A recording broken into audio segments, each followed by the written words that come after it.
Into your forecast here. We're looking live downtown first. You can see the new Hudson development right there on the right side of your screen. Downtown looking a little bit cloudy. Clouds are starting to show up all over the place. And if you look real close downtown, I think there's a couple of snowflakes that whipped across. We had them earlier in Southfield, but now it looks like the snow has kind of gradually turned off just a little bit, although SkyTracker is still showing a little bit of activity out there across southeast Michigan. But Southfield, not as much as what's happening downtown right now. And that's, I think, why the snowflakes were showing up on that downtown camera. You'll see that snow kind of drop down. Southern wind, or some wind that has blown off of the southern portion of Lake Huron, brought a bit of moisture there, and it created just a little bit of a sparked up lake effect kind of setup for us, but a slightly different wind direction. We're not really used to lake effect. Well, that's not true. We do see it that way. We mostly see it coming off of Lake Michigan, but that is not the setup that we had today.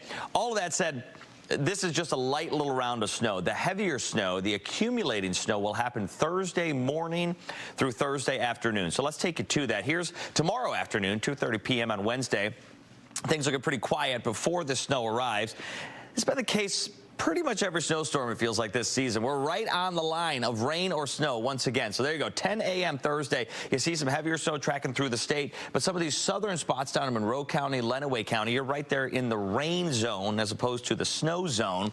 Now, as we move then through the rest of the later morning, early afternoon, that line continues to remain a key part of the forecast. How much rain do we see? How far north does that rain get? Does it mix into that snow in these northern communities? If it does, it's going to mean some lower numbers. If it doesn't, this is kind of what we're looking at here. So here's your rain area from Adrian and Monroe. Those numbers, half an inch, maybe even less than that. Perhaps 1 to 2 right in this zone of Wayne County, Washtenaw County, southern Oakland, southern Livingston. Then you get a little bit north of that, middle Oakland, middle Livingston, and middle Macomb. You're looking more 2 to 3. North of that, you're more in a zone of like 2 to 4, even 3 to 4. And some of these spots close to Ionia and Lansing, maybe 4 to 5. So there are going to be some variations with our forecast numbers. It looks like for a lot of us, we fall in this 1 to 3 zone. If you're farther north, closer to 4.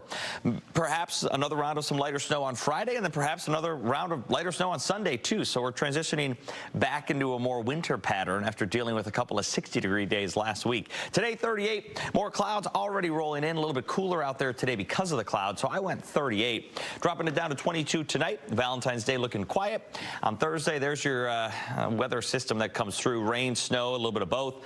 A few flakes linger on Friday as we bottom out. Saturday's high temperature is only 29 degrees.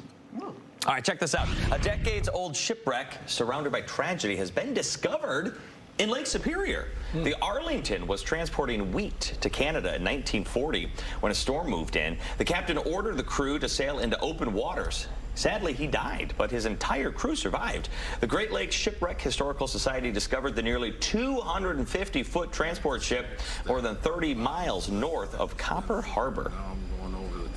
How about that? It's always so fascinating. The shipwrecks, it's in the Great Lakes, well, anywhere, right? But I mean, there's so many in the Great Lakes, and like especially in that area, right in that zone from Lake Superior to Lake Michigan up there. Really, so it's real dangerous up there. Absolutely. I was just going to say how amazing it is that they still have a record of all these ships, so they know like the little characteristics that will match up with the ones that are still missing. And you think about what was happening in history at that time, 1940. So right at the start of a global conflict, you lose an entire ship like that. Probably not a great thing. No, it had to